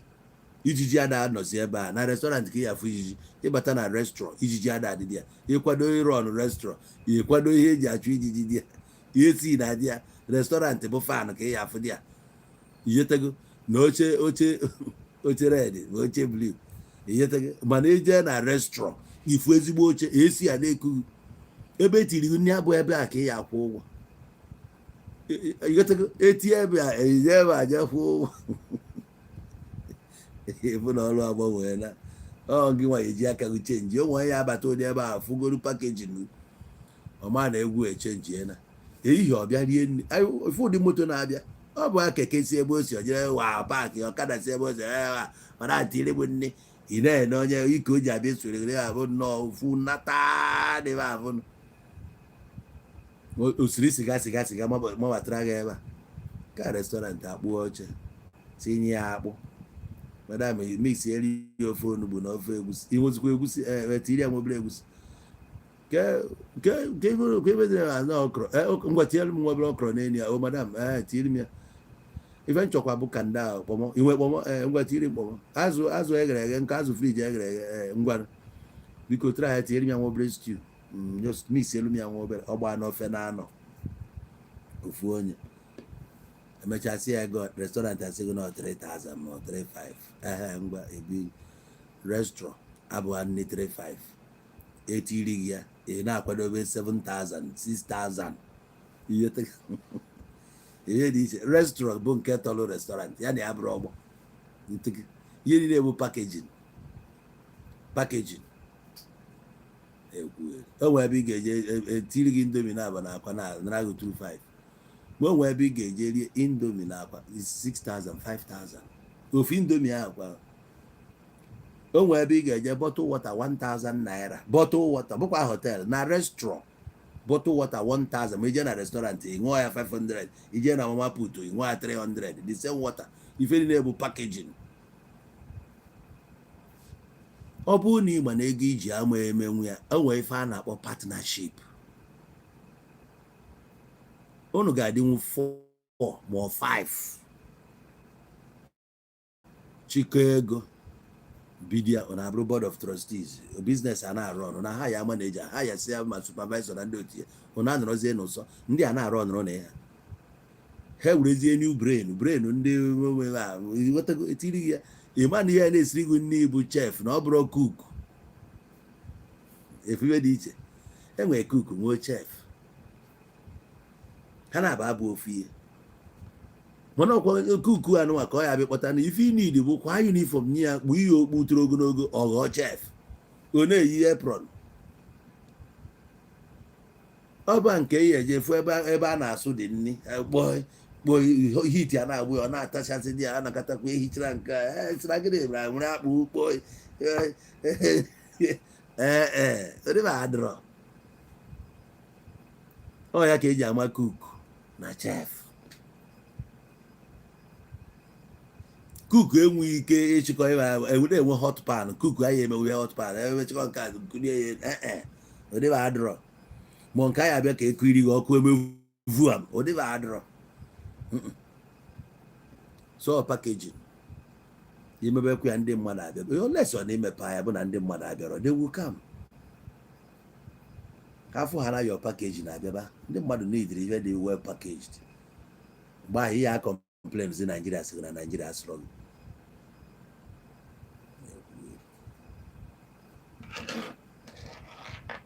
zoo everyday zoo etritizie ego ka zoo itibe mgbu ma ịma na zoo bụ kwesịrị ịbụ zoo ị nọrọ n'ime zoo you receive zooish treatment anọ m na zoo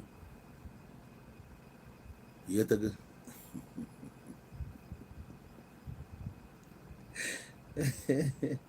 ana m enwezikwa anya ọ bụrụ na enwe anyị sị m amụ m ọ bụrụ na ị nọ ebe a mee announcement ọ bụrụ na ị nọ ebe a na ị na-eme business na ịchọrọ join my business group ị bịa na Iyo Nation ebe ime onwe gị introduce ị join o league of ndị na-anọ ị na-emere onwe gị your thing mana ị ga-abụ somebody ị ga-abụkwa onye dị trustworthy anyị ga-ama business ị na-eme anyị ga-ama business ị na-eme ị ga-enwe adreesị anyị ghara ewekwa ndị ori dị ya ebe drọpụ nọmba gị na my inbox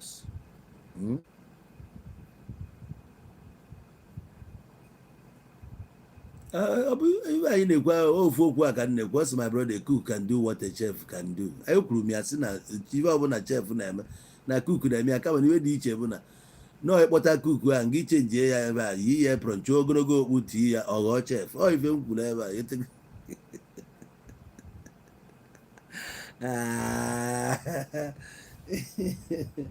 ofu ya ka ebe a na-akpụ ya Veronica na ya obi ya esemokwu yipụ ya nika ọzaba vero na the same thing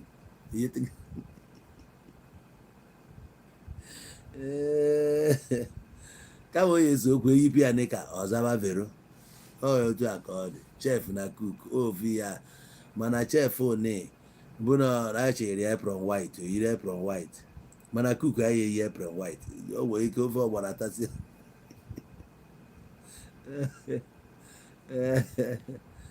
ihe a na-ekwu chemist na pharmacy ọ bụ ofu ya pharmacy bụ glorified chemist ọrụ ofu ya mana akpọ na nke a pharmacy kpọọ nke a chemist mana ofu ya ọ ka ọlụ adịghị ọ bụrụ ọzọ onye na-anya ọkada n'anya keke na mana elu ọ dịka keke ọka ọkada nwa ebe abụnụ ọjọọ kponitekwu nwa aka jai ọkụ ụwa dị anya na-eme mgbakọ ekini idiri ha bala ọ dị ebe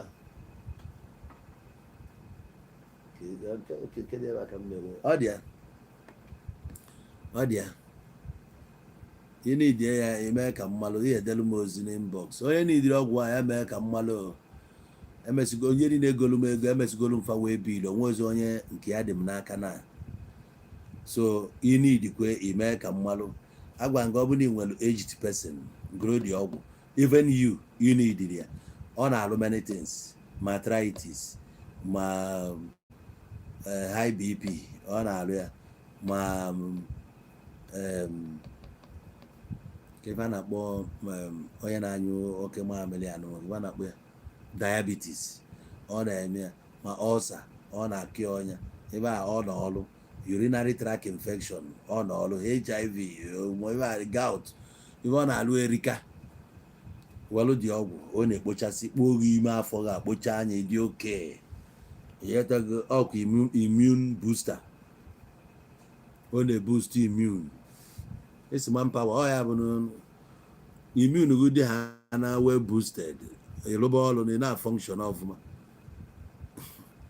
ọ na-itiri eti kpatara ọya na-alụ ọlụ ọfụma mgbe na immune gị kwechiri m jiri wekwụrụ ọtọ na confirm ọ na nwoke kwụ n'ọkụ nwa ọbụla iji otu ahụ dị wee taa amecha okene ya ekene sị thank you very much ọmaghị ọ na-eluz ị na-asị ya bịa naba ọ na-adụ azụ ọ na-akpata nkata ka gị ya n'okwu ka ọma ma asị okwu unu jechi ya nne nubed again ọ ka ọ dị iyetego daalụ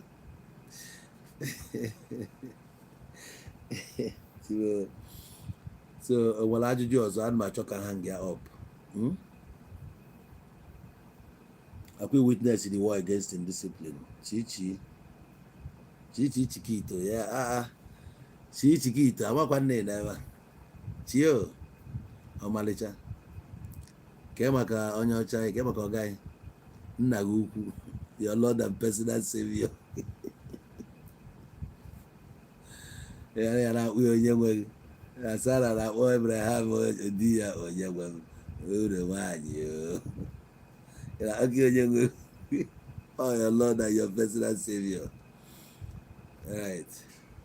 Okay. Good. Udodi. St. Michael. Ade. Mirabel.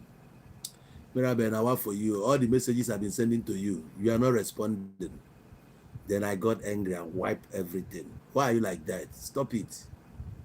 How can I be sending you messages? You are not reading my messages. Who does that? I mean, who does that? Like, really now? No. It's not nice.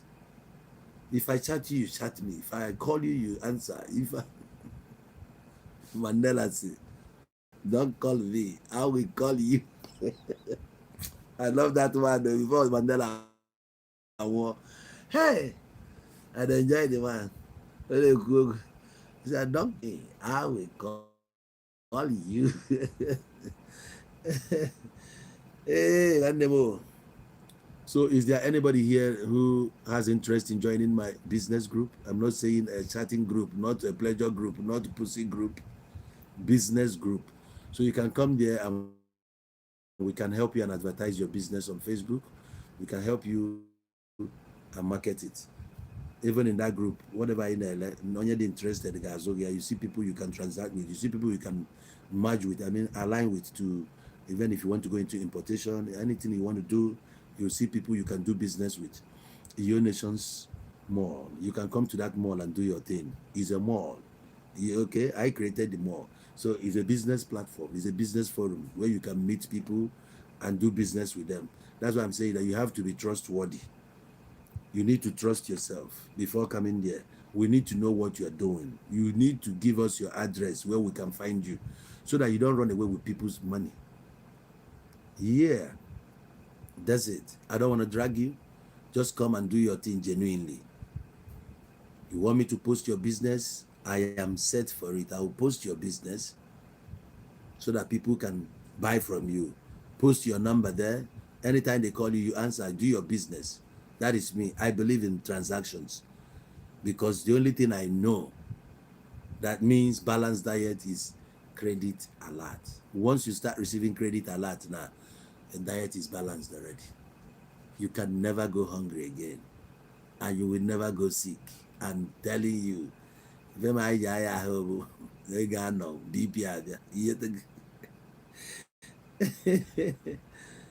Morocco 4-2, like really? Can the Morocco na-agba? Kak update. Can the Morocco na-agba? You say I should put, okay, I should put you in the group. What you need to do is, you need to chat me on my WhatsApp. Chat me on my WhatsApp, I will add you to the group. Haiti, wow, 4-2, wow. Woo. Goli. Morocco. Goli. Ay. Okay. All right. See you there. Just you chat me up on WhatsApp. I'm gonna add you to the group. Business. Unbelievable. Brazil, what? Brazil 0. Like, are they beating Brazil or what? Or Brazil 3? Who is beating Brazil? Or Brazil is beating? So Kubema from Brazil about 3-0. Can you about 3-0? Never quite keep it. Ronaldo quite keep World Cup. Wow. I like one man. Anyway, keep it. You don't know Portugal, Brazil, final. Okay, Brazil, Scotland. Scotia. Thank you. You know, Canavia, Zero that they Blue World Cup. You care where was the group. That guy is machine. I don't know. I'm not even not drive the guy. Only I'm 970 something goals to his credit. Hey. How many goals for Onya Kome 1,000? I guess 20 something now. Onya Anoa. No, I never see. ọ dị determined na ya ga-eruriri kama eru ya ọ pụọ na Saudi jee gbaba second division ma ya bụ na omekiri onye anyị na ego geta ife ọbụla ọ chọrọ ime ọ ga-eme ya. I love that spirit. I love the spirit. At the age of 40, the guy is still strong. Na-epulu ibe ọ na-epulu ndị akịka na-akọ. What are you saying? Pessimist. Ndị osochi egbu ndị na-achọ ka the guy lue di ya ị na-blọkụrụ mmadụ na-atị ya winch ma ebe ebe ị na-achọ freedom. Useless idiots. 41 years old. I wish him every best. Ya achieve that 1,000 goals. Ka ọ bụ record ọ set. Ọ mmadụ na-set record. Anyị apụtacha mgbe a na-agwa anyị pele. Nga through record 1958 in Sweden ka o si wee mee wee buru World Cup anaghịto ya everywhere and si na wow. Apụta 1962 ha bịakwa. Pụta na England 66 England host and win. Wow. 1970 agwa Brazil host 1970 ka Mexico 70 ya. Pụta 1974 ọ dịka Western Germany. Pụta na Argentina 78 España 82 Mexico 86 Italia 90 US 94 France 98 Korea Japan 2002. Na abụkwa na historia. Oh no. Ay. Na yere no credit ilulu na. Yere no credit ilulu na. Oh, go get a sports analyst. Wakachi can never go egwuregwu. I train Momo for so many things. So Wakachi. I train Momo for many things. Egwu na akwe for one ma gbarata last year. Also Nigeria ha na-achịgharị mụ esendri ya. Mụa.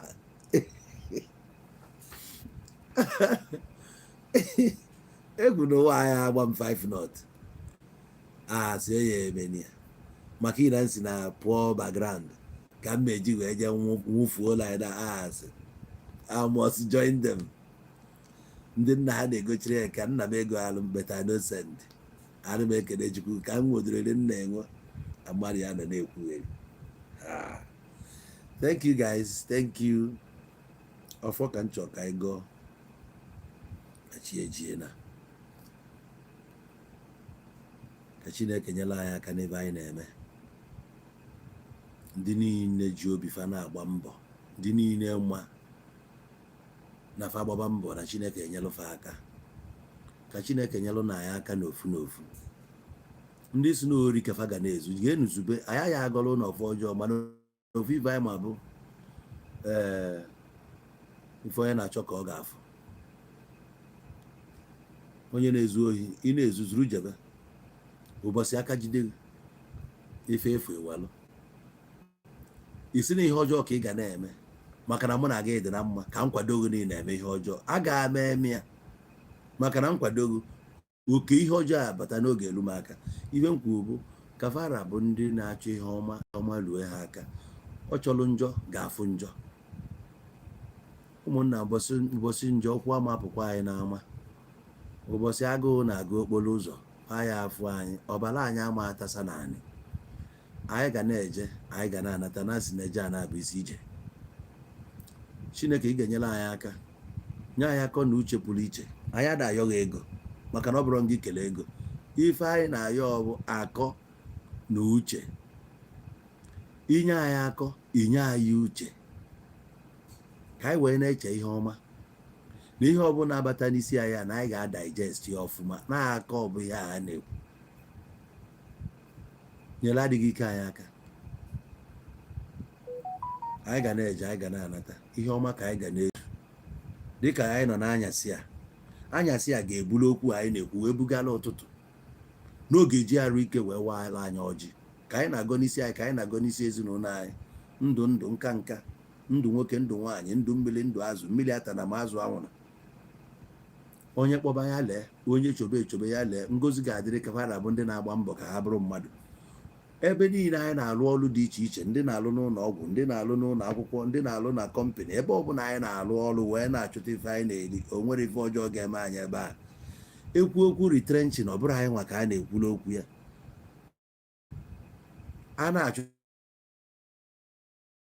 si chụọ ndị a ga-achụ ọ bụrụ ma anyị nwa anyị bụ ụmụ ife Chineke ga-enyere anyị aka anyị ga-abụ ndị iru ọma kpọrọ onye kpọziri onu anyị asị ya lesi ndị mmụọ nke ya ọmụmụ egbu ngwu mma ya anyụrụ ahịa ya na nkọ ọ fụrụ anyị bebe anya mmiri amakụ ya n'anya efu anyị cheta ife melụ nwa ife anyị melụ nwa ya eli isi efu anyị na-egwu ọbụ ị ga-aba n'ọbụ ahụ kpochie onwe gị bụ ebi ike ọnụma iri onwe gị n'okirikiri ka a na-agba ukwu ose adagharị ya elu ejiri isi nwa dibịa ne mgbọrọ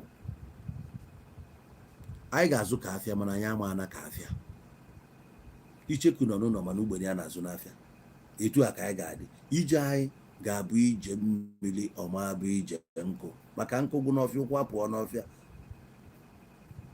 osimiri ada ata ata etu a ka akụnụba anyị ga-adị ife ọbụla anyị na-eme bụ ife aka anyị na-achọ ife anyị ji aka anyị eme otu osi na-abịa anyị si na anyị gboo n'aka nri gboo n'aka ekpe mma mma ife dị anyị n'iru bụ ife ọma okụta azụ anyị ife ọma aka nri na aka ekpe ife ọma ife anyị na-ayọ Chukwu ebe ọbụla anyị na-aga nya duru anyị na-aga ya ka anyị ji ayọ akọ na uche anyị fụ moto anyị agbapụrụ ya n'ụzọ mmadụ aha afụcha ọnwụ na-egbu ya jebe jekwụrụ ebe a na anyị ga-abụ ndị na-eme emplọyi anyị ya abụ ndị esendịrị n'ime ọhịa o nwe ihe gbasara anyị n'ime ọhịa anyị ga na-eje bụ na anyị ji ịchụ ego anyị da na anyị bụ ndị na-eme famin maka na ife ịkọnyere na anị ka oge ekwupụtelu gị mmadụ n'ime ọhịa si nje akwụgharịba ebe a ka ọ na-akwụ m ụgwọ ọmụ ya akwụghị akwụ anyị ga-abụ ndị na-eme emplọyi anyị ga-abụ employi ya be nke a nụnwa ụfọdụ ụmụnne m nọsi ebe dị iche iche n'ala ihe ha jiri bụ ka ha kute mmiri doro edo nwanne m anyị wee na-ekwu na mmiri ahụ anyị ji iku na anyị ga-ekute mmiri a na onwe onye ga-agbalụrụ anyị ya anyị ama eje ebe mmụọ gụta ọkụ bata na be mmadụ afụnyụọ ya onye ọbụla atara anyị ya anya ga-akpọ gị ị ga-ekpu isi onye ọbụla na-atụ anyị aka ọjọọ aka gị a ga-akpọnwụ ị na-ejere anyị ije ọjọọ ịgada ngwụrọ mgbe ọ sọrọ gị asọ ọgụ mee nke gị ka mee nke m nwee ife jikọrọ ife na ọchịchị anya na ntị aghara afụ nkwụ na nkwa ụkọ gị igufe ada ada ka akị kedu ife ị na-achọrọ onye na-enwere ihe onye na-achọrọ gị ka Chineke chebe anyị ka o dube anyị ka o mee ka ife nke iru ya nwuo n'ebe anyị nọ ya bụrụ maka anyị nwa anyị ga na-eje na-ana asidenti mmụọ nke mmadụ ama afụ anyị amụsụ mmụọ amụsụ mmadụ ama afụ anyị ma amụsụ nke si na be nna ma nke si na be nne ma nke si n'ikwu nne ma nke si n'ikwu nna ma nke si be ndị ọgọ ma nke si na be ndị enyi ma nke si na be ndị ikwu na ibe eme afụ anyị anya gị bụ ebe ike ọnụ ma iri onwe gị iche ibu iburu ụmụ gị ịya afụ anyị ọkpọrọ mmụọ ọkpọrọ mmadụ eme afụ anyị aka nkọchasị dị iche iche rising and falling agakọta n'iru anachighaba azụ ọ bụ ọzọ maka anyị nwa ịga n'iru bụ ndụ nnachighị azụ bụ ọnwụ anyị ga na-aga n'iru nọ n'iru ka oke enwe na amọdụ amachighị azụ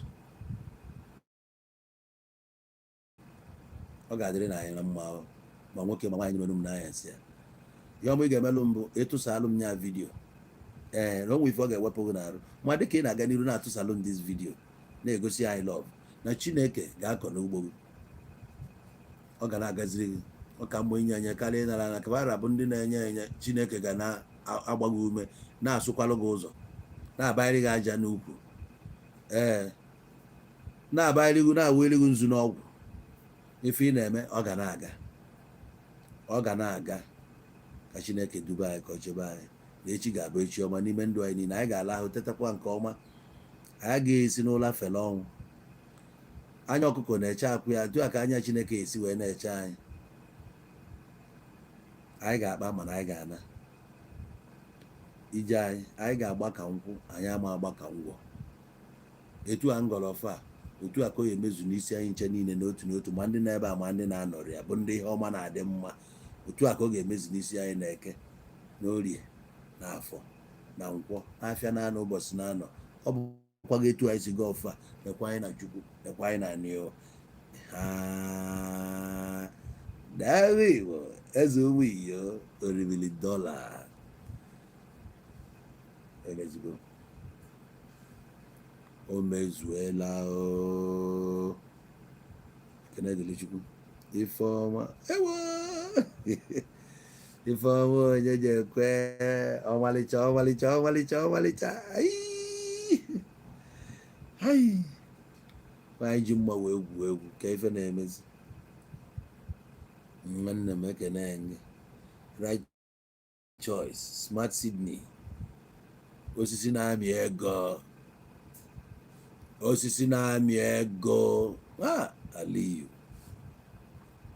osisi na-amị ego na Congo I see you eze akụ nwanne prime minister ka ebu chichi chikito nke m enwegoro ya nwee eme official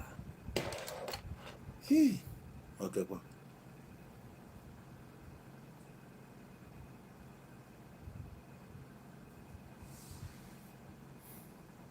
you mean ya Casey Francis so Mexico ka ọfọ ka Chukwu meelụ gị ya ọ bụ a na-ebuba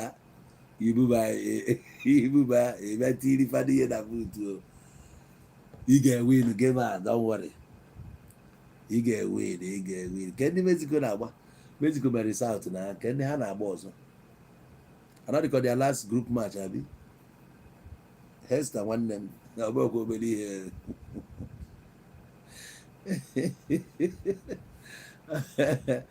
hey akwa etu ya ndị kịta ka mma karịa mgbe ahụ bụ isi ndị ala isi m adịkwa ebe a ekwe isi ahụ ebe edekwaba amị ya etu a ka isi iche iche Chikito dị oge Chikito kwa ibu dred edekwaba m ntutu ndị anyị